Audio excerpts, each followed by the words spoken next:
처음 만난 68세 남자와 재혼 후 첫날 밤, 그리고 그의 충격적 반전. 저는 한은숙입니다. 63세죠. 남편을 먼저 보내고 혼자 산 지도 벌써 3년이 흘렀습니다. 딸아이는 걱정이 많았어요. 엄마, 이렇게 혼자만 계시면 어떡해요? 건강도 나빠지고 우울해지실 텐데. 그래서 딸이 무작정 저를 끌고 간 곳이 바로 재혼 중매 행사였습니다. 처음엔 정말 어이가 없었어요. 이 나이에 무슨 재혼이냐고 했죠. 하지만 딸의 간절한 눈빛을 보니 거절할 수가 없더라고요. 한 번만요, 엄마. 그냥 사람들이라도 만나보세요. 딸의 말에 떠밀려 그 자리에 앉아 있게 되었습니다.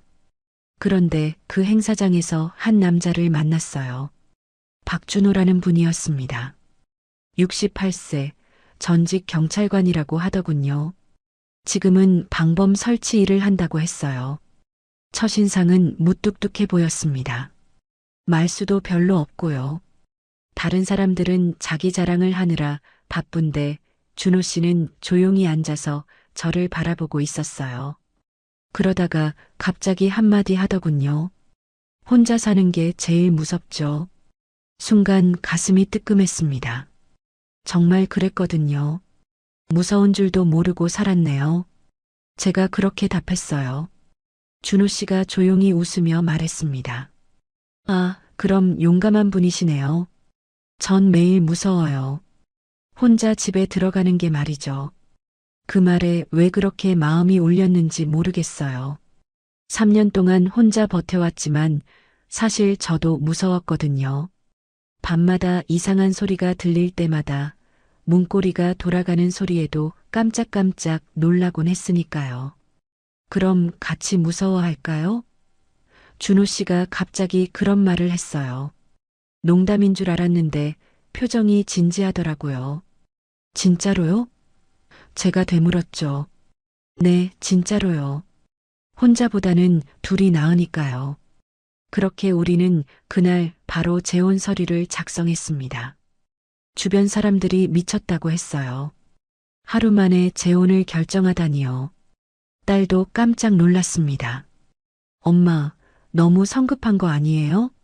하지만 저는 이상하게 확신이 들었어요.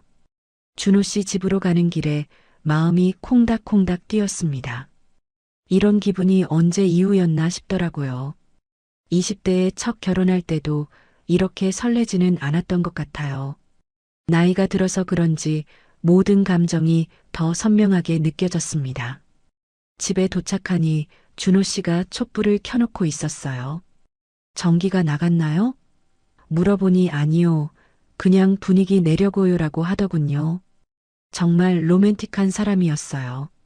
이 나이에 이런 대우를 받을 줄 몰랐습니다.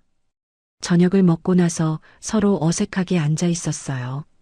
뭔가 할 말을 찾으려고 애쓰는데 입이 안 떨어지더라고요. 그때 준호 씨가 제 손을 살며시 잡았습니다. 무섭지 않으세요? 아니요, 지금은 안 무서워요. 그 순간 깨달았어요. 아, 나도 아직 여자구나. 남편이 세상을 떠난 후로 그냥 엄마로, 할머니로만 살아왔는데 오늘 밤만큼은 한 사람의 여자로 느껴졌습니다. 손이 닿는 순간 전기가 통하는 것 같았어요. 이제 무서울 일 없겠네요. 준호 씨가 웃으며 말했어요. 저도 웃었습니다. 정말 그럴 것 같았거든요. 하지만 그때는 몰랐어요. 앞으로 더 무서운 일들이 기다리고 있다는 걸 말이죠. 새벽에 눈을 떴습니다. 옆에서 준호 씨가 조용히 숨을 쉬고 있었어요. 아직도 꿈 같았습니다. 어제 하루 만에 재혼을 하고 이렇게 한 집에서 잠을 자고 있다니요. 시계를 보니 오전 6시였어요. 아직 일어나기엔 이른 시간이었죠. 준호 씨가 깨지 않게 조심조심 일어나 화장실에 다녀왔습니다. 돌아오는 길에 부엌에서 물소리가 들렸어요. 벌써 일어나셨나 싶어 가보니 준호 씨가 뭔가를 급하게 숨기고 있었습니다. 손에 들고 있던 작은 약통을 재빨리 서랍 안으로 밀어 넣더라고요. 일찍 일어나셨네요. 제가 말했어요. 준호 씨가 깜짝 놀란 표정을 지으며 돌아봤습니다. 아, 네. 습관이에요. 경찰할 때부터 일찍 일어나는 게 몸에 배어서요. 그런데 표정이 어색했어요. 뭔가 들킨 사람 같은 느낌이었죠. 약 드세요? 궁금해서 물어봤습니다. 아, 그냥 비타민이에요. 나이가 들어서 몸 관리 차원에서요. 준호 씨가 웃으며 대답했어요. 하지만 왜 그렇게 급하게 숨겼을까요? 비타민이라면 숨길 이유가 없는데 말이에요. 아침 식사를 준비하면서도 계속 그 생각이 났습니다. 혹시 무슨 큰 병이 있는 건 아닐까요? 아니면 정신과 약물 같은 걸까요? 온갖 상상이 머릿속을 스쳐갔어요. 하루 만에 결혼한 사이니까 서로에 대해 모르는 게 너무 많았습니다. 커피 드릴까요? 제가 물었어요. 고맙습니다. 설탕은 안 넣어주세요. 준호 씨가 신문을 보며 답했습니다. 그런데 신문을 보는 모습이 너무 자연스러웠어요. 마치 몇 년째 이 집에서 살고 있는 사람처럼요. 문득 이상한 생각이 들었습니다. 어제 처음 이 집에 왔는데 준호 씨가 모든 걸 너무 잘 알고 있다는 거예요. 화장실 위치도, 찬장에 뭐가 있는지도, 심지어 촛불이 어디 있는지까지 말이에요. 어떻게 이렇게 자연스럽게 행동할 수 있는 걸까요? 커피를 가져다 주면서 슬쩍 물어봤어요. 여기서 오래 사셨나요? 한 10년 정도 됐나요? 이혼하고 나서 혼자 살려고 구한 집이에요. 준호 씨가 담담하게 답했습니다. 그런데 뭔가 석연치 않았어요. 잠시 후 준호 씨가 샤워를 하러 갔습니다. 혼자 남은 저는 집안을 둘러봤어요. 어제는 긴장해서 제대로 보지 못했거든요. 거실, 주방, 침실 모두 깔끔하게 정리되어 있었습니다. 남자 혼자 사는 집치고는 너무 깨끗했어요. 침실에서 옷을 정리하다가 이상한 걸 발견했습니다. 옷장 뒤쪽 벽에 작은 구멍이 있었어요. 그리고 그 구멍 주변으로 전선 같은 게 보였습니다. 혹시 CCTV 배선인가 싶어 자세히 살펴봤어요. 정말 그랬습니다. 누군가 이 방에 카메라를 설치했던 흔적이었어요. 배선도 전문적으로 숨겨져 있었고요. 순간 등골이 서늘해졌습니다. 왜 침실에 카메라를 설치했을까요? 누가 언제 설치한 걸까요? 샤워하는 소리가 들리는 가운데 저는 혼란스러웠어요. 준호 씨가 설치한 걸까요? 아니면 이전에 누군가가 설치해 놓고 간 걸까요? 어느 쪽이든 기분이 좋지 않았습니다. 왜 이런 걸 미리 말해주지 않았을까요? 옷장 구석구석을 더 살펴봤어요. 그러자 또 다른 배선들이 보였습니다. 거실 쪽으로도 이어져 있더라고요. 이 집 전체에 카메라가 설치되어 있었던 것 같았어요. 지금은 작동하지 않는 것 같았지만 왠지 섬뜩했습니다. 나는 어떤 남자와 결혼한 걸까요? 하루 만에 결혼을 결정한 게 너무 성급했던 건 아닐까요? 갑자기 모든 게 의심스러워졌어요. 어제 그렇게 따뜻하고 로맨틱했던 준호 씨가 갑자기 낯설게 느껴졌습니다. 샤워가 끝나는 소리가 들렸어요. 급하게 옷장을 정리하고 아무렇지 않은 척 방에서 나왔습니다.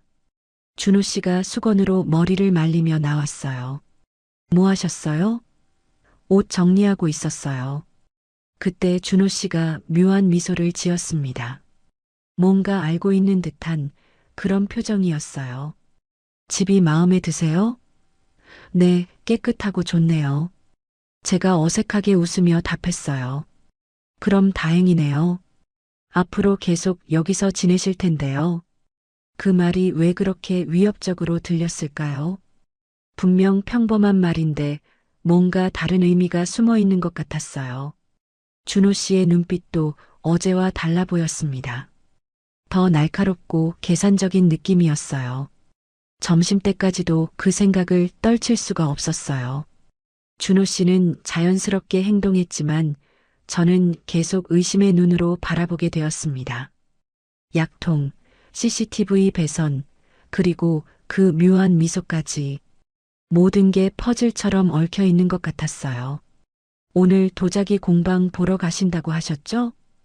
준호 씨가 갑자기 말했어요. 어제 제가 한 말을 기억하고 있었네요. 네, 오후에 가보려고 해요. 혼자 가세요? 네, 혼자요. 준호 씨가 잠깐 생각하더니 말했어요. 요즘 세상이 무섭잖아요. 같이 갈까요? 친절한 제안 같았지만 왜 감시받는 기분이 들었을까요? 괜찮아요. 멀지도 않고요. 제가 사양했어요. 그러자 준호 씨가 조금 아쉬운 표정을 지었습니다.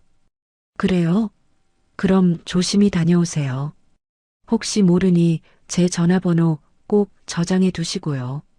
그렇게 말하며 자신의 명함을 건네주었어요. 명함을 받아들며 생각했습니다. 정말 걱정해서 하는 말일까요? 아니면 저를 통제하려는 걸까요? 결혼 첫날부터 이런 의심을 품는 제가 이상한 건지, 정말 뭔가 수상한 게 있는 건지 도저히 판단이 서지 않았어요. 신뢰와 의심 사이에서 흔들리는 마음이 너무 힘들었습니다. 도자기 공방을 보러 나서는 길이었습니다. 아침부터 발견한 이상한 일들 때문에 마음이 무겁긴 했지만 그래도 새로운 시작에 대한 설렘이 있었어요. 평생 꿈꿔왔던 나만의 도자기 공방을 드디어 열 수 있게 되었으니까요. 준호 씨는 출근길이라며 먼저 나갔습니다. 조심히 다녀오세요. 늦으면 연락 주시고요. 그렇게 말하며 현관문을 나서더군요. 혼자 남은 저는 간단히 준비를 하고 집을 나섰어요.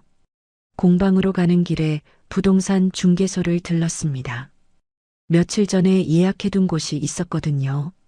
중개인이 친절하게 안내해줬어요. 여기가 그 자리예요. 위치도 좋고 임대료도 적당해서 금방 나갈 것 같은데요. 공방 건물에 도착했을 때 첫인상은 정말 좋았습니다.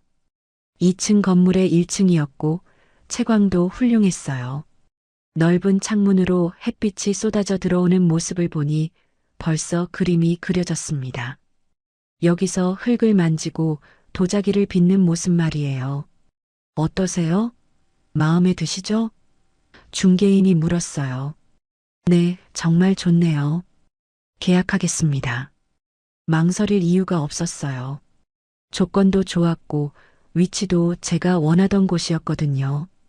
계약서를 작성하고 나서 혼자 공방을 둘러봤습니다. 어디에 물레를 놓을지, 작품을 진열할 공간은 어떻게 꾸밀지 머릿속으로 계획을 세우고 있었어요. 정말 행복한 시간이었습니다.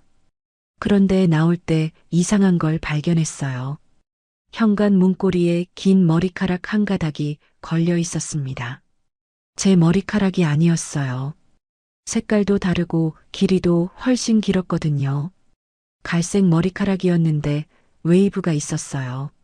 처음엔 이전 세입자가 남기고 간 거라고 생각했어요. 그런데 중개인 말로는 한 달째 비어있던 곳이라고 했거든요. 그럼 언제 생긴 머리카락일까요? 바람에 날아온 거라고 생각하려 했지만 문고리에 이렇게 정교하게 걸려 있는 게 자연스럽지 않았어요. 머리카락을 떼어내고 공방 주변을 한 바퀴 돌아봤습니다. 뒤편에 작은 창문이 하나 있었어요. 그 창문 아래쪽을 보는데 심장이 멎을 뻔했습니다. 작은 쪽지가 하나 붙어 있었거든요. 예쁘네요. 딱 그 세 글자만 적혀 있었어요. 예쁜 글씨체로요. 그런데 왜 그렇게 소름이 돋았을까요? 분명 칭찬하는 말인데 뭔가 기분 나쁜 느낌이 들었어요. 마치 누군가 저를 몰래 지켜보고 있다가 남긴 메시지 같았습니다. 손이 덜덜 떨렸어요. 주변을 둘러봤지만 아무도 없었습니다. 그런데 누군가의 시선이 느껴지는 것 같았어요. 어디선가 저를 보고 있는 것 같은 그런 기분이었죠. 등골이 서늘해졌습니다. 쪽지를 떼어내려다가 말았어요. 혹시 지문이나 다른 단서가 있을 수도 있잖아요. 대신 핸드폰으로 사진을 찍었습니다. 그리고 급하게 그 자리를 벗어났어요. 더 이상 그곳에 있고 싶지 않았거든요. 집으로 가는 길 내내 뒤를 돌아봤습니다. 정말 누군가 따라오는 건 아닌지 확인하려고요. 다행히 수상한 사람은 보이지 않았어요. 하지만 계속 불안했습니다. 혹시 지금도 어디선가 저를 보고 있는 건 아닐까요? 버스를 타고 집에 오는 동안에도 마음이 편치 않았어요. 창밖을 보면서도 계속 주변을 살폈습니다. 혹시 이상한 사람이 있는지, 저를 유심히 보는 사람은 없는지 말이에요. 모든 사람이 의심스러워 보였어요. 집에 도착해서도 한참을 현관 앞에 서 있었어요. 들어가기가 무서웠거든요. 혹시 집에도 누군가 들어와 있는 건 아닐까 하는 생각이 들었습니다. 용기를 내서 문을 열고 들어갔어요. 다행히 집은 그대로였습니다. 아무도 없었고 이상한 흔적도 없었어요. 그제서야 조금 안심이 되었습니다. 소파에 털썩 앉아서 오늘 있었던 일을 정리해 봤어요. 머리카락과 쪽지. 우연의 일치일까요? 아니면 정말 누군가 저를 지켜보고 있는 걸까요? 만약 후자라면 정말 무서운 일이었어요. 왜 저를 지켜보는 거죠? 무엇을 원하는 걸까요? 핸드폰에 저장된 사진을 다시 봤습니다. 예쁘네요 라는 글씨가 더욱 섬뜩하게 느껴졌어요. 분명 칭찬이지만 왜 이렇게 위협적으로 보이는 걸까요? 마치 지켜보고 있다는 경고 같았습니다. 그때 현관문이 열리는 소리가 들렸어요. 준호 씨가 돌아온 것 같았습니다. 다녀왔습니다. 어서 오세요. 일찍 오셨네요. 준호 씨 목소리를 들으니 조금 안심이 되었어요. 공방은 어떠셨어요? 준호 씨가 관심 있게 물었습니다. 계약했어요. 그런데 망설여졌어요. 오늘 있었던 일을 말해야 할까요? 혹시 너무 예민하게 반응하는 건 아닐까요? 그런데 뭐죠? 준호 씨가 제 표정을 보더니 진지해졌어요. 이상한 일이 있었어요. 그렇게 말하며 핸드폰 사진을 보여줬습니다. 머리카락 사진과 쪽지 사진을요. 준호 씨 얼굴이 순간 굳어졌습니다. 사진을 자세히 들여다보더니 심각한 표정을 지었어요. 이게 언제 생긴 거예요? 오늘 공방에서 나올 때 발견했어요. 분명 들어갈 때는 없었는데요. 혹시 주변에 수상한 사람 본 적 있어요? 준호 씨가 걱정스럽게 물었습니다. 아니요, 아무도 못 봤어요. 그런데 계속 누군가 보고 있는 느낌이 들었어요. 그럼 정말 위험할 수도 있겠네요. 준호 씨가 일어나서 창문들을 확인하기 시작했어요. 커튼도 모두 쳐주고 문단속도 다시 확인했습니다. 그 모습을 보니 정말 심각한 상황인 것 같았어요. 그렇게 위험한 건가요? 요즘 세상에 혼자 다니는 여성들 노리는 사람들 많아요. 특히 나이 드신 분들은 더 조심해야 해요. 준호 씨가 걱정스럽게 말했습니다. 앞으로 혼자 다니지 마세요. 특히 공방 갈 때는 꼭 연락 주시고요. 그 말을 듣고 나니 더욱 무서워졌어요. 정말 누군가 저를 노리고 있는 걸까요? 왜 하필 저를 택한 걸까요? 아무것도 가진 게 없는데 말이에요. 오늘부터 내 옆에 붙어 있으세요. 준호 씨가 단호하게 말했습니다. 어디 가든 같이 가고 혼자 남겨두지 않을게요. 안전이 최우선이니까요. 그 말을 듣고 조금 안심이 되었어요. 하지만 한편으로는 찜찜한 기분도 들었습니다. 어제까지만 해도 모르는 사이였는데 벌써 이렇게 의존하게 되다니요. 준호 씨가 정말 저를 보호하려는 건지 아니면 다른 목적이 있는 건지 아직도 확신이 서지 않았어요. 그날 밤 잠자리에 들면서도 계속 생각났습니다. 창밖에서 누군가 지켜보고 있는 건 아닐까요?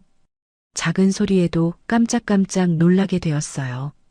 준호 씨 옆에 있으니 안전하긴 했지만 여전히 불안했습니다. 정말 누군가 우리를 지켜보고 있는 걸까요? 그리고 그 사람은 대체 뭘 원하는 걸까요? 며칠이 지나고 조금씩 일상에 적응해 가고 있었습니다. 준호 씨가 약속대로 어디를 가든 함께 다녀주니까 그 무서운 일은 더 이상 생기지 않았어요. 공방 준비도 순조롭게 진행되고 있었고요. 오늘은 준호 씨와 함께 동네 카페에 들렀습니다. 공방에 필요한 장비들을 주문하고 나서 잠깐 쉬어가기로 했거든요. 커피 한 잔 마시며 앞으로의 계획을 이야기하고 있었어요. 도자기 클래스는 언제부터 시작하실 거예요? 준호 씨가 관심 있게 물었습니다. 다음 달부터 시작하려고 해요. 아직 준비할 게 많지만 설레네요. 정말 그랬어요. 평생 꿈꿔왔던 일을 드디어 시작할 수 있게 되었으니까요. 그런데 갑자기 카페 입구에서 날카로운 시선이 느껴졌습니다. 고개를 돌려보니 한 여자가 저희를 노려보고 있었어요. 50대 후반 정도로 보이는 여성이었는데 표정이 심상치 않았습니다. 그 여자가 우리 테이블로 걸어오기 시작했어요. 준호 씨 얼굴이 순간 굳어지는 게 보였습니다. 미라야. 준호 씨가 작은 목소리로 중얼거렸어요. 아, 이 여자가 준호 씨의 전 부인인가 보군요. 어머, 이게 누구야? 박준호 씨잖아요. 그 여자, 미라 씨가 냉소적인 미소를 지으며 말했어요. 목소리에 독이 섞여 있었습니다. 그리고 이분이 그 유명한 새 부인이시고요. 준호 씨가 불편한 듯 일어서려 했어요. 미라 씨, 우리 가봐야. 잠깐만요. 인사도 안 하고 가시게요? 새 부인분께 축하 인사라도 드려야죠. 미라 씨가 제 앞에 와서 서더군요. 안녕하세요. 윤미라예요. 준호 씨 전 부인이죠. 그렇게 말하며 손을 내밀었어요. 어쩔 수 없이 악수를 했는데 손에 힘이 들어가 있었습니다. 마치 저를 경고하는 것 같았어요. 빚더미에 눌린 남자랑 결혼 축하해요? 미라 씨가 갑자기 그런 말을 했습니다. 순간 머리가 하얘졌어요. 빚이라고요? 준호 씨에게 빚이 있다는 걸까요? 처음 듣는 이야기였어요. 준호 씨가 급하게 끼어들었어요. 미라야, 그만해. 이미 끝난 일이잖아. 끝난 일이라고요? 당신이 제게 진 빚은 어떻고요? 그것도 끝난 일인가요? 미라 씨 목소리가 점점 커졌어요. 주변 사람들이 쳐다보기 시작했습니다. 정말 창피했어요. 여기서 이러지 맙시다. 나가서 이야기해요. 준호 씨가 미라 씨 팔을 잡으려 했어요. 손대지 마세요. 이제 남이잖아요. 부인분, 혹시 모르실 수도 있으니 알려드릴게요. 미라 씨가 저를 똑바로 보며 말했어요. 이 남자 집에 담보대출이 얼마나 있는지 아세요? 카드빚은 또 얼마나 되는지요? 제 얼굴이 빨갛게 달아올랐습니다. 다른 손님들이 모두 저희를 보고 있었어요. 수군거리는 소리도 들렸습니다. 저기 새로 온 사람 아니야? 맞아. 하루 만에 결혼했다는 그 사람. 당신이 알 필요 없는 일이야. 준호 씨가 화가 난 듯 말했어요. 없을까요? 전 부인으로서 새 부인분께 알려드려야 할 의무가 있다고 생각하는데요. 미라 씨가 비웃으며 답했어요. 은숙 씨, 이 남자가 얼마나 무책임한지 아세요? 빚만 잔뜩 지어놓고 이혼했어요. 그리고 지금 또 당신을 속이고 있는 거죠. 미라 씨 말이 칼날처럼 날카로웠어요. 저는 아무 말도 할 수 없었습니다.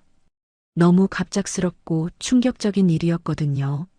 준호 씨에게 그런 문제가 있다는 걸 전혀 몰랐어요.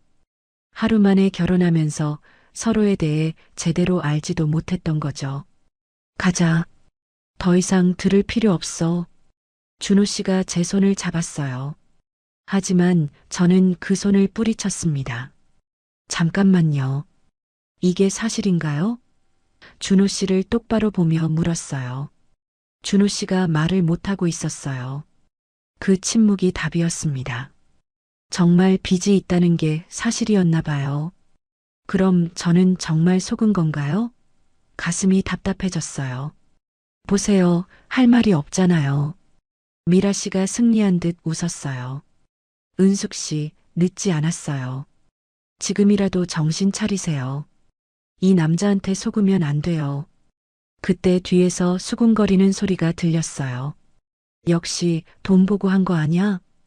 그럼 뭘 보고 하루 만에 결혼해? 요즘 노인들 정말 이해 안 돼. 그런 말들이 귀에 파고들었어요. 눈물이 핑 돌았습니다. 정말 사람들이 저를 그렇게 보고 있었나요? 돈을 보고 결혼했다고요? 그런 게 아닌데. 하지만 지금 상황에서는 아무리 해명해도 소용없을 것 같았어요. 제발 그만해. 저도 모르게 큰 소리가 나왔어요.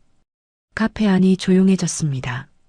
모든 시선이 저에게 쏠렸어요. 죄송해요.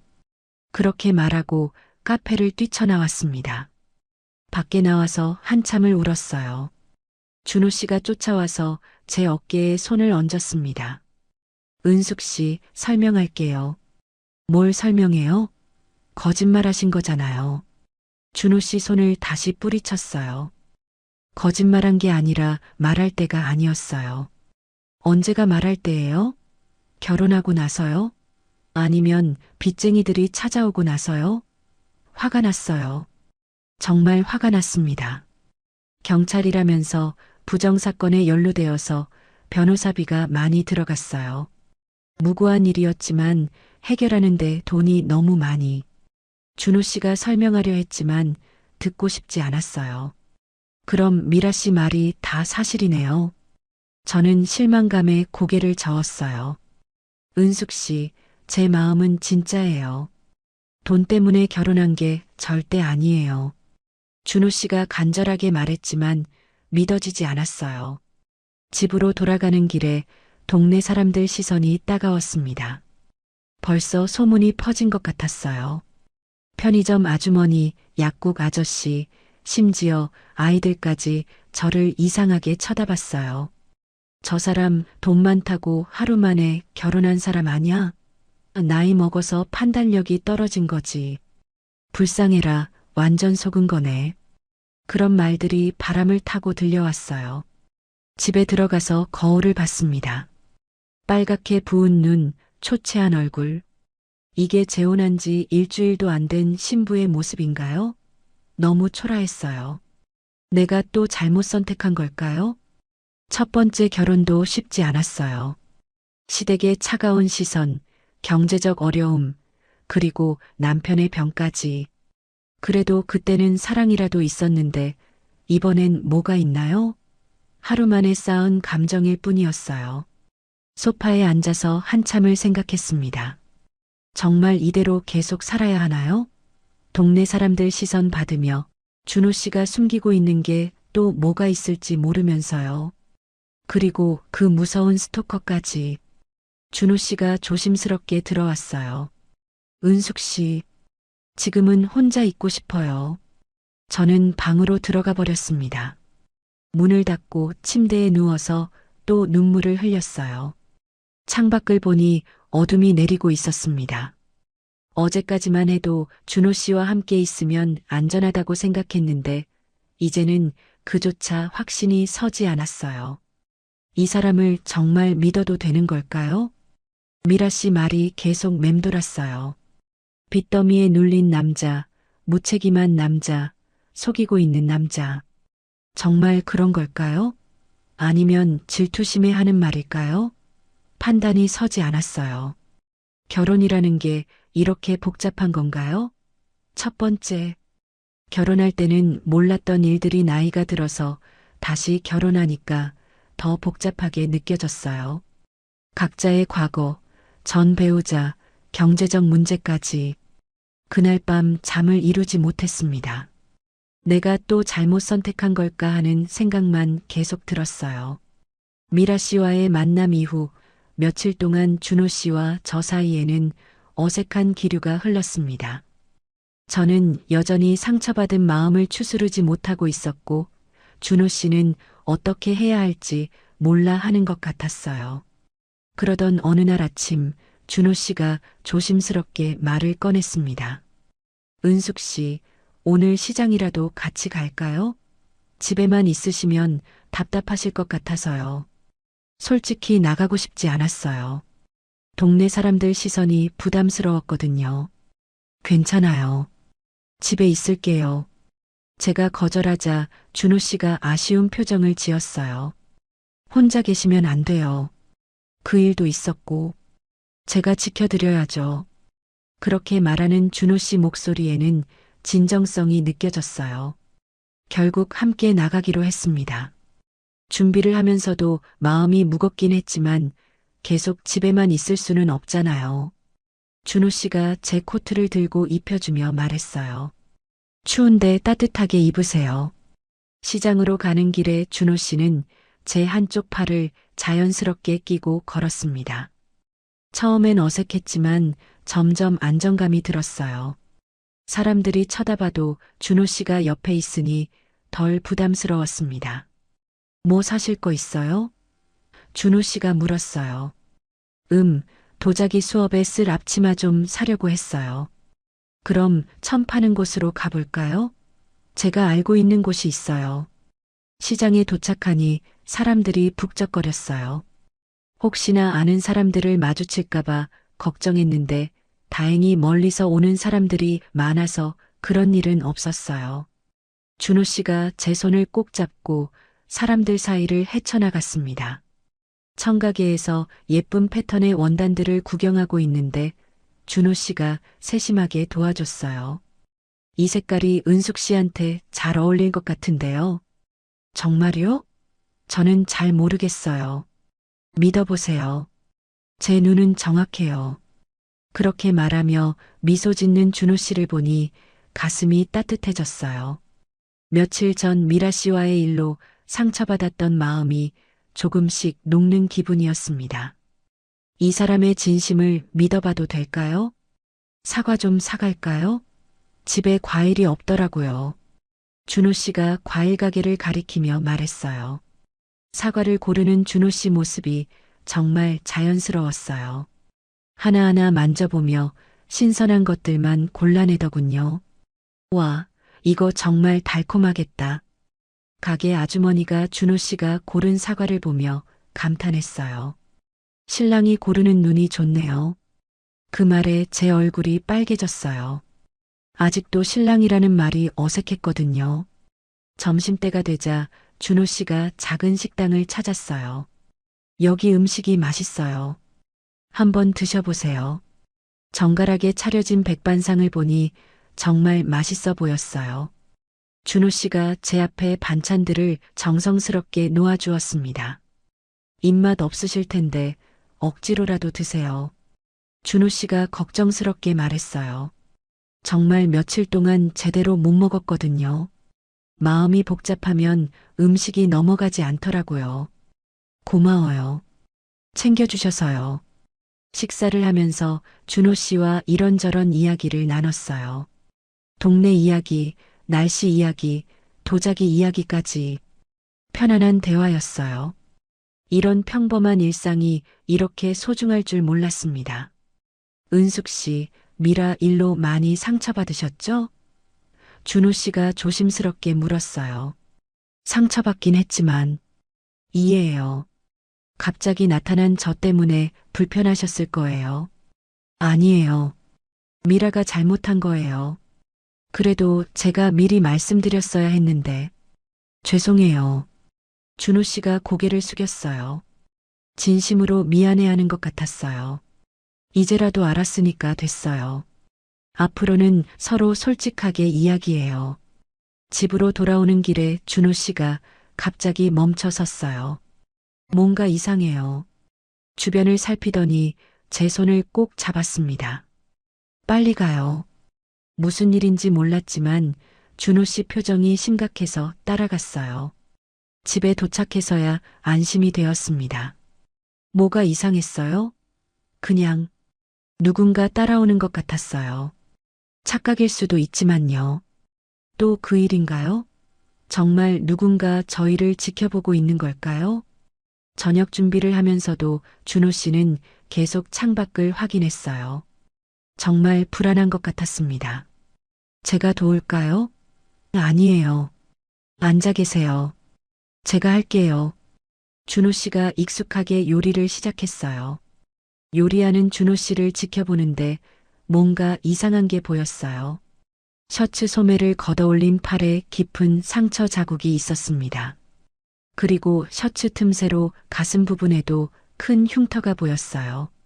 준호 씨, 그 상처는 뭐예요? 궁금해서 물어봤어요.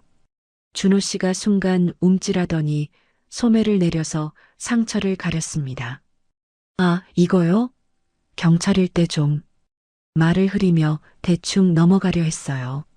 많이 다치셨나 봐요. 깊어 보이는데요. 직업이 직업이니까요. 위험한 일도 많았고요. 더 자세히 말하고 싶어 하지 않는 것 같았어요. 뭔가 아픈 기억이 있는 것 같았습니다. 저녁을 먹으면서도 계속 그 상처가 신경 쓰였어요. 얼마나 위험한 일을 겪었길래 그런 흉터가 생겼을까요? 그리고 왜 자세히 말하기 싫어하는 걸까요? 또 숨기는 게 있는 건 아닐까요? 은숙 씨, 뭔가 걱정이 있어 보여요. 준호 씨가 제 표정을 살피며 말했어요. 아니에요. 그냥 준호 씨가 어떤 일을 겪으셨을까 궁금해서요. 별거 아니에요. 다 지나간 일이고요. 그렇게 말하는 준호 씨 눈에 슬픔이 스쳐갔어요. 분명 힘든 일이 있었을 거예요. 하지만 왜 말하지 않으려 하는 걸까요? 저를 걱정시키지 않으려는 건지 아니면 정말 말하기 싫은 일인지 모르겠었어요. 식사 후 함께 설거지를 하면서 준호 씨가 제 어깨에 손을 올렸어요. 오늘 즐거우셨어요? 네, 오랜만에 기분이 좋았어요. 정말 그랬어요. 며칠 만에 웃을 수 있었거든요. 앞으로 자주 나가요. 집에만 있으면 답답하잖아요. 근데 사람들 시선이 신경 쓰지 마세요. 시간이 지나면 다들 잊을 거예요. 준호 씨가 위로해줬지만 아직은 부담스러웠어요.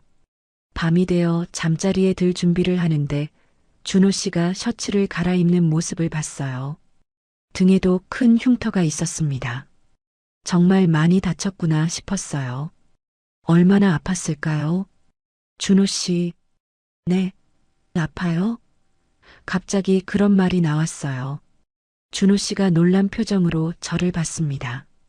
왜 갑자기 상처가 많아서 지금도 아프실 것 같아서요. 준호 씨가 조용히 미소를 지었어요. 괜찮아요. 이제는 아프지 않아요.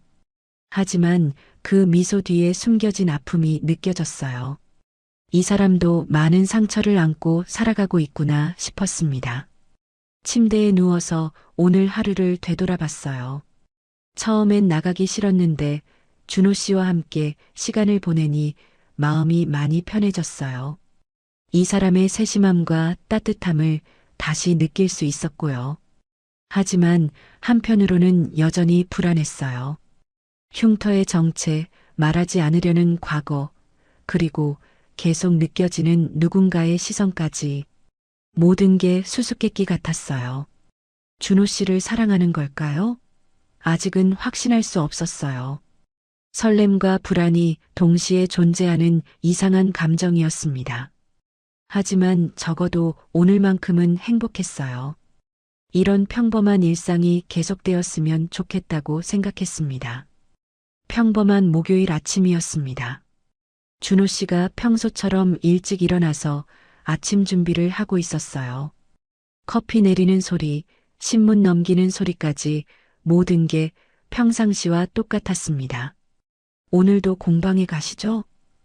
네, 장비들이 도착했다고 해서 확인하러 가야 해요. 그런데 갑자기 핸드폰이 울렸어요.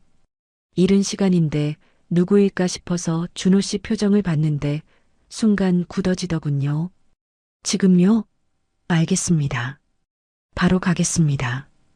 단답형 대답만 하며 서둘러 전화를 끊었어요. 은숙 씨, 급한 일이 생겨서 먼저 나가봐야겠어요. 준호 씨가 이미 옷을 갈아입으며 말했어요. 평소에는 여유롭게 준비하는데 오늘은 뭔가 달랐습니다. 무슨 일이에요? 일 관련된 거예요. 늦어도 저녁에는 돌아올게요. 그럼 공방은 혼자 가야 하나요? 오늘은 집에 계세요. 내일 같이 가요. 준호 씨가 급하게 옷을 챙기며 말했어요. 뭔가 평소와 달랐어요. 이렇게 서두르는 모습을 본 적이 없었거든요.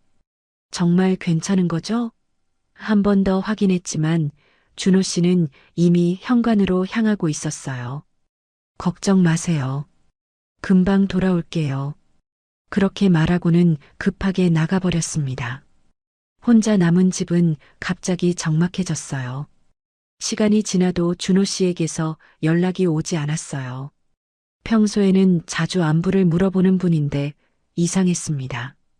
오후 2시쯤 되어서 전화를 걸어봤어요. 현재 서비스 지역을 벗어나 있습니다. 안내 멘트만 나왔어요. 서비스 지역을 벗어났다고요? 어디를 간 걸까요? 1시간 후에 다시 전화해봤지만 똑같은 멘트만 나왔습니다. 점점 불안해지기 시작했어요.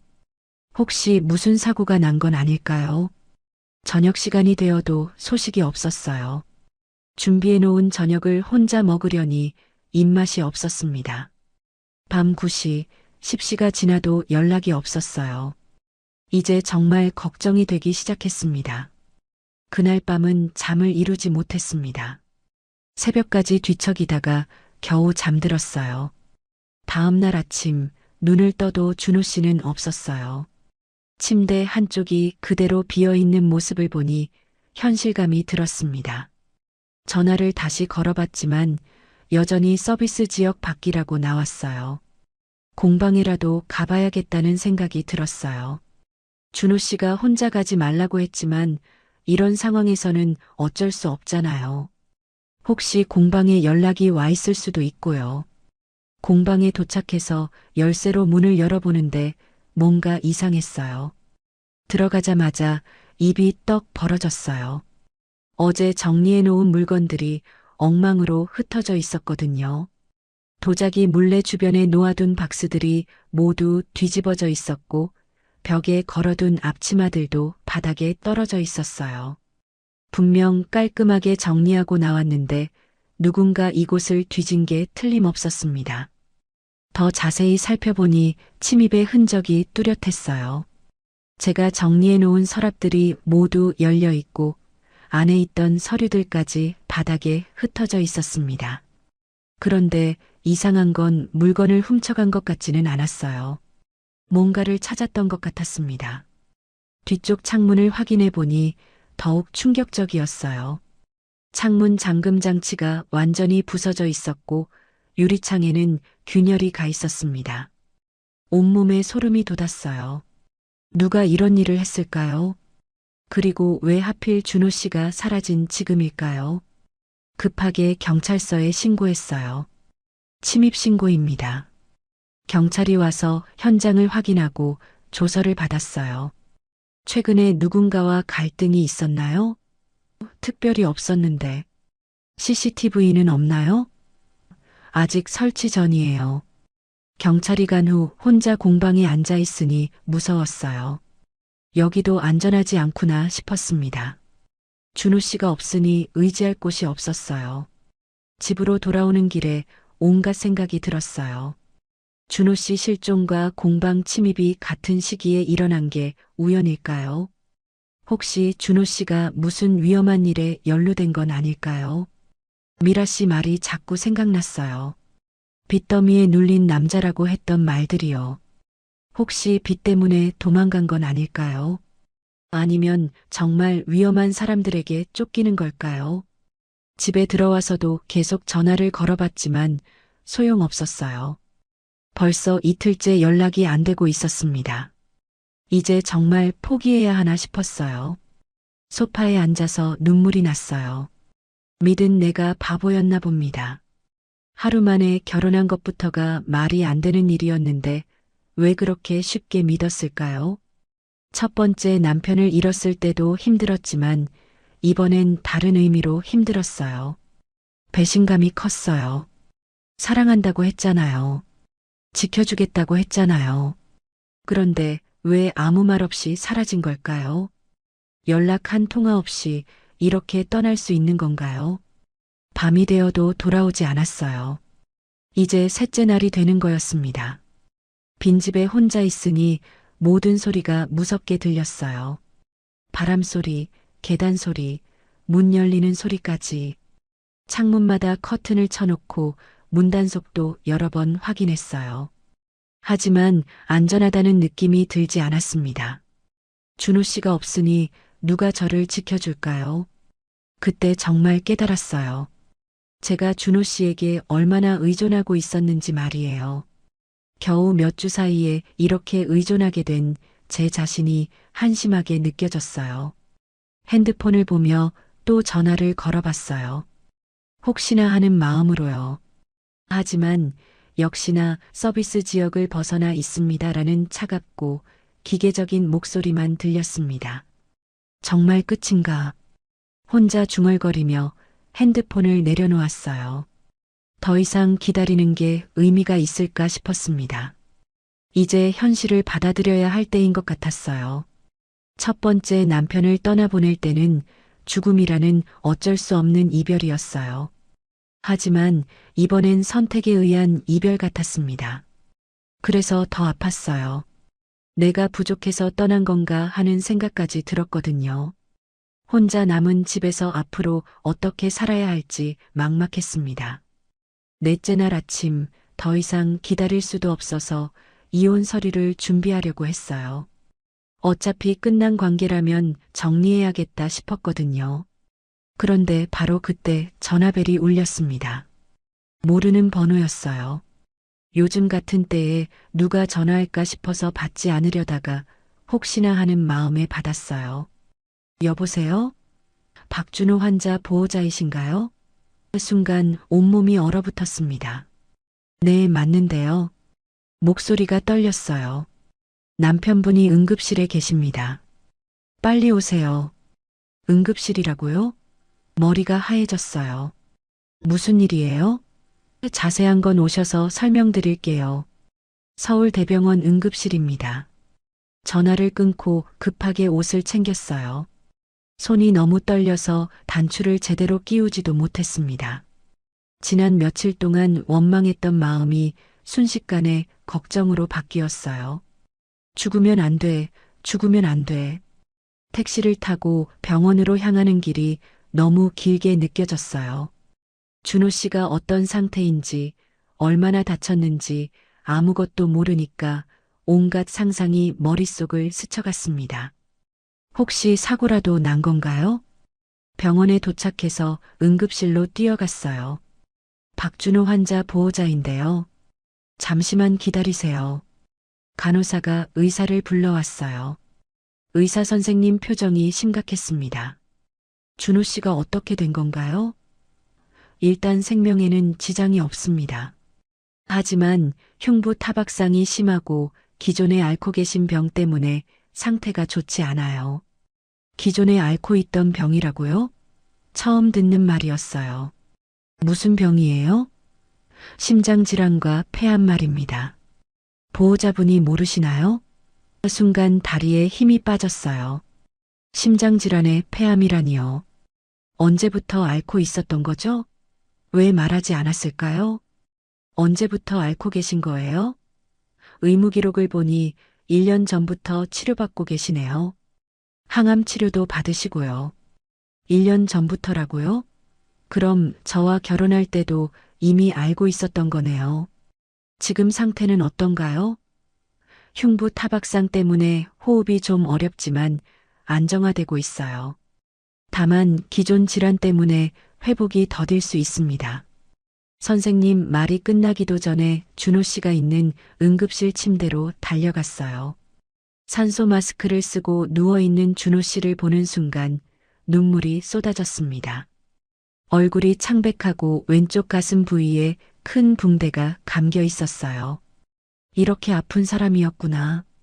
준호 씨. 제가 부르자 천천히 눈을 뜨더군요. 저를 보더니 미안한 표정을 지었어요. 은숙 씨. 왔구나. 목소리가 약했어요. 걱정했잖아요. 연락도 없이 어디 간 거예요? 준호 씨가 산소 마스크를 벗으려 하길래 급하게 말렸어요. 움직이지 마세요. 할 말이 있어요. 나중에 해요. 지금은 쉬어야 해요. 하지만 준호 씨는 고집스럽게 마스크를 벗었어요. 미안해요. 말 못해서. 왜 말 안 했어요? 아픈 걸 왜 숨겼어요? 걱정하실까 봐요. 그 말에 더 화가 났어요. 걱정하는 게 당연하잖아요. 부부인데. 그래서 더 말 못했어요. 의사가 와서 자세한 상황을 설명해 주었어요. 3일 전밤에 누군가와 몸싸움을 하다가 가슴을 강하게 얻어맞으셨대요. 그런데 기존 질환 때문에 증상이 악화되어서 의식을 잃으셨고요. 몸싸움이요? 누구와요? 그건 환자분이 직접 말씀하셔야 할 것 같아요. 경찰도 왔다 갔거든요. 경찰까지 왔다고요? 도대체 무슨 일이 일어났던 거죠? 준호 씨가 힘들게 말을 이어갔어요. 은숙 씨, 공방 근처에서 수상한 사람 봤어요. 수상한 사람이요? 계속 지켜보고 있더라고요. 그래서 잡으려고 했는데, 그제서야 이해가 되었어요. 스토커 말이에요? 네. 은숙 씨를 노리고 있었어요. 며칠 동안 미행하고 있더라고요. 준호 씨가 저를 보호하려다가 다친 거였어요. 그럼 지난 며칠 동안 저 혼자 두고 간 게 아니라 저를 지키려고 했던 거네요. 그럼 그동안 어디 있었어요? 병원 근처 모텔에 있었어요. 의식 잃었다가 깨어나니 여기 있더라고요. 왜 연락 안 했어요? 핸드폰도 부서지고 은숙 씨한테 걱정 끼치기 싫어서요. 눈물이 더 쏟아졌어요. 저는 준호 씨가 저를 버리고 도망갔다고 생각했는데 사실은 저를 지키려고 싸우고 있었던 거네요. 바보예요. 왜 혼자 감당하려고 해요? 은숙 씨가 무서워할까 봐요. 그래도 말했어야죠. 이렇게 아픈데 왜 숨겼어요? 암 얘기하면 도망갈 것 같아서요. 그 말에 가슴이 찢어졌어요. 준호 씨가 저를 얼마나 사랑했는지 느껴졌거든요. 그걸 왜 혼자 감당해요? 소리가 크게 나와서 다른 환자들이 쳐다봤어요. 죄송해요. 그런데 정말 왜요? 아픈 것도 위험한 것도 다 혼자서요? 준호 씨가 약한 미소를 지었어요. 당신 걱정하는 얼굴 보기 싫어서요. 그 말에 더 울음이 터졌습니다. 이 사람은 마지막까지 저를 걱정하고 있었구나. 집에 약통 숨긴 것도 그래서예요? 네. 항암제였어요. 들키면 안 될 것 같아서. 그럼 CCTV는요? 은숙 씨 보호하려고 설치했던 거예요. 혼자 살 때 위험할까봐. 모든 퍼즐이 맞춰지기 시작했어요. 준호 씨가 의심스러웠던 모든 행동들이 사실은 저를 보호하려는 마음에서 나온 거였네요. 제가 얼마나 큰 오해를 했는지 깨달았어요. 미라 씨가 말한 빚은 뭐예요? 병원비예요. 치료비가 많이 들어서 집에 담보대출도 받고 그럼 저 때문에 결혼한 게 아니라 아니에요. 진짜 사랑해서예요. 그렇게 말하는 준호 씨 눈에 눈물이 고여 있었어요. 은숙 씨만큼은 행복하게 해주고 싶었는데 바보예요. 진작 말했으면 같이 이겨낼 수 있었는데 이제 알았으니까 괜찮죠? 준호 씨가 제 손을 잡았어요. 차가운 손이었지만 따뜻하게 느껴졌어요. 네, 이제 알았어요. 그런데 앞으로는 절대 숨기지 마세요. 의사가 다시 와서 말했어요. 일단 일주일 정도 입원하셔야 할 것 같아요. 흉부 상처도 있고 기존 질환 관리도 필요하고요. 알겠습니다. 잘 부탁드려요. 병실로 옮겨진 준호 씨 곁에 앉아 있으면서 지난 며칠을 생각해 봤어요. 얼마나 힘들었을까요? 혼자서 병도 앓고 저까지 지키려고 애쓰고 미안한 마음과 고마운 마음이 동시에 들었어요. 은숙 씨, 네, 미안해요. 걱정 많이 했죠? 이제 그런 말 하지 마세요. 앞으로는 같이 해요. 준호 씨가 안심한 듯 웃었어요. 정말 오랜만에 보는 평안한 얼굴이었습니다. 그날 밤 병원에서 밤을 새웠어요. 준호 씨가 잠든 얼굴을 보면서 많은 생각이 들었습니다. 이 사람이 얼마나 저를 사랑하는지, 그리고 제가 얼마나 이 사람을 필요로 하는지 깨달았어요. 모든 오해가 풀리고 나니 마음이 한결 가벼워졌어요. 앞으로 많은 어려움이 있겠지만, 이제는 함께 이겨낼 수 있을 것 같았습니다. 진짜 사랑이 뭔지 알 것 같았거든요. 한 달이 지났습니다. 준호 씨는 병원에서 열흘 동안 치료받고 집으로 돌아왔어요. 많이 회복되긴 했지만 여전히 조심스러웠습니다. 항암 치료도 계속 받아야 했고 무리하면 안 되는 상태였거든요. 집으로 돌아온 첫날 밤, 저희는 진짜 부부가 된 기분이었어요. 서로에 대해 모든 걸 알게 되었으니까요. 더 이상 숨기거나 의심할 것도 없었습니다. 이제야 진짜 시작인 것 같았어요. 은숙 씨, 정말 괜찮아요? 이런 남편이어도요? 준호 씨가 조심스럽게 물었어요. 무슨 소리예요? 아픈 건 죄가 아니잖아요. 하지만 부담스러우실 텐데. 전혀요. 오히려 저도 할 일이 생겨서 좋아요. 실제로 그랬어요. 준호 씨를 돌보는 일이 저에게는 새로운 활력이 되었습니다. 약 챙겨주고 영양가 있는 식사 준비하고 병원 따라가고 혼자 살 때보다 훨씬 보람찼어요. 스토커 문제도 해결되었습니다. 준호 씨가 몸싸움하다 경찰에 신고했던 남자가 잡혔거든요. 공방 근처 오피스텔에 살면서 저를 몇 달 동안 지켜봤다고 하더군요. 정말 소름 끼치는 일이었어요. 다행히 잡혔네요. 네, 이제 안심하고 다닐 수 있어요. 준호 씨가 지켜주지 않았다면 정말 위험할 뻔했습니다. 그때 생각하면 아직도 무서워요. 준호 씨가 있어서 얼마나 다행인지 몰라요. 2달째 되던 날 준호 씨 상태가 많이 좋아졌어요. 항암 치료 효과도 나타나기 시작했다고 했습니다. 의사 선생님이 환자분이 의지가 강하시네요. 회복 속도가 빨라요라고 하시더군요. 은숙 씨 덕분이에요. 준호 씨가 제 손을 잡으며 말했어요. 제가 뭘 했다고요? 옆에 있어 주셨잖아요. 그게 제일 큰 힘이었어요. 그 말을 듣고 보니 제가 준호 씨에게 얼마나 큰 의미인지 깨달았어요. 그때 준호 씨가 갑자기 말했어요. 은숙 씨, 공방 일 다시 시작하세요. 아직은 괜찮아요. 준호 씨 돌보는 게 더 제가 도와드릴게요. 이제 좀 움직일 수 있으니까요. 솔직히 공방 일이 그리웠어요. 몇 달 동안 손을 놓고 있다 보니 도자기가 만지고 싶었거든요. 하지만 준호 씨가 아직 완전히 회복되지 않았는데 혼자 일하는 게 걱정되었어요. 정말 괜찮을까요? 네, 함께 하면 되죠. 제가 할 수 있는 일부터 도와드릴게요. 준호 씨 눈에 의지가 보였어요. 자신도 뭔가 하고 싶어 하는 것 같았습니다. 다음 주부터 공방에 나가기 시작했어요. 준호 씨가 함께 가서 간단한 정리나 손님 응대를 도와주었습니다. 체력적으로 무리가 되지 않는 선에서요. 함께 일하니까 더 즐거웠어요. 은숙 씨, 정말 솜씨가 좋으시네요. 도자기 수업을 듣는 할머니가 감탄하시더군요. 고맙습니다. 평생 해보고 싶었던 일이거든요. 보기만 해도 행복해 보이세요.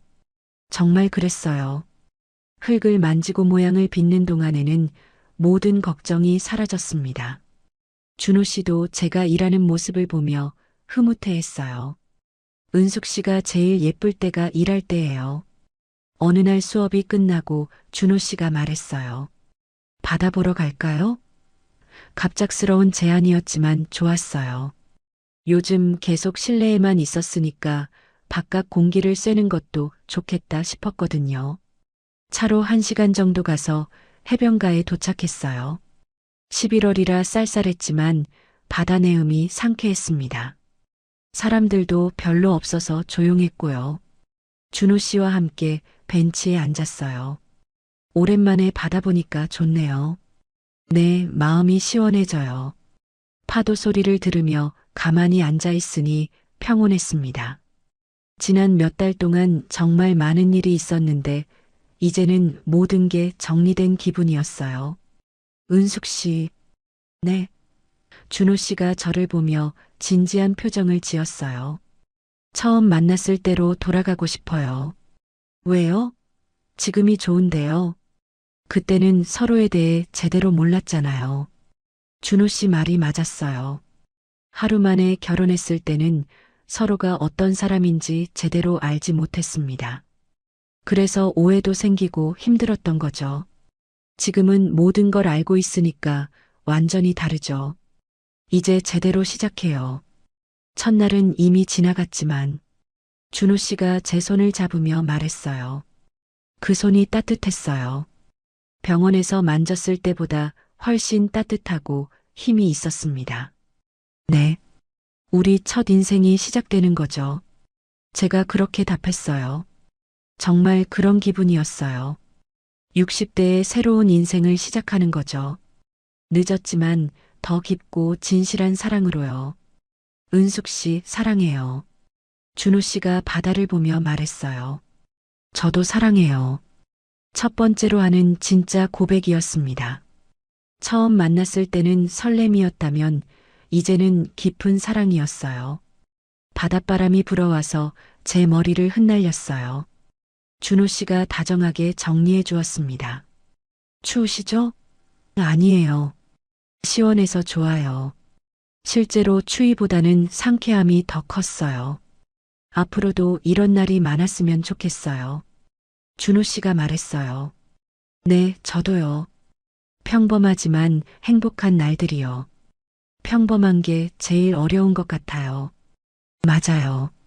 특별할 게 없어도 함께 있으면 특별해지죠. 해가 지기 시작했어요. 바다 위로 떨어지는 석양이 정말 아름다웠습니다.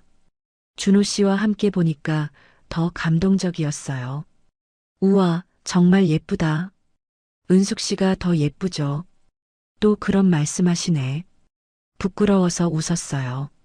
이 나이에 이런 말을 들을 줄 몰랐거든요. 진심이에요. 요즘 더 예뻐지신 것 같아요. 나이가 들어가는데 무슨. 나이는 숫자일 뿐이에요. 정말 그랬어요. 준호 씨와 함께 있으면 나이가 중요하지 않다는 걸 느꼈습니다. 서로를 이해하고 아끼는 마음이 더 중요하죠. 젊을 때 못 느꼈던 깊은 사랑을 지금 느끼고 있었어요. 병이 나아도 오래 함께 있을 수 있을까요? 준호 씨가 불안한 듯 물었어요. 당연하죠. 끝까지 함께 해야죠. 고마워요. 은숙 씨 만나서 정말 다행이에요. 저도요. 이렇게 사랑받을 수 있어서 행복해요. 돌아오는 길에 준호 씨가 말했어요. 공방 간판 새로 만들까요? 왜요? 둘이서 하는 거니까 새로 시작하는 의미로요. 좋은 생각이었어요. 정말 새로운 시작이니까요. 뭐라고 쓸까요? 은숙 준호 도자기 공방 어때요? 좋아요. 우리 이름이 들어가니까 더 의미가 있네요. 함께 만들어가는 공간이라는 느낌이 들어서 좋았어요. 집에 돌아와서 저녁을 준비했어요. 준호 씨가 상 차는 걸 도와주었습니다. 이제는 자연스럽게 함께하는 일상이 되었어요. 서로의 움직임에 맞춰 움직이는 게 편했습니다. 오늘 정말 좋았어요. 식사하며 준호 씨가 말했어요. 저도요. 오랜만에 마음이 시원했어요. 앞으로 자주 나가요. 건강할 때 여행도 가고. 좋아요. 가고 싶은 곳이 많아요. 그날 밤 잠자리에 들면서 행복했어요. 지난 몇 달 동안의 힘들었던 시간들이 다 의미가 있었구나 싶었습니다. 그 과정을 통해 서로를 더 깊이 알게 되었고 진짜 사랑을 찾았으니까요. 이제는 확신할 수 있어요. 준호 씨와 저는 운명이었다는 걸. 힘든 시간도 함께 이겨냈으니까 앞으로도 무엇이든 해낼 수 있을 것 같습니다. 새로운 인생의 첫 페이지가 시작되었어요.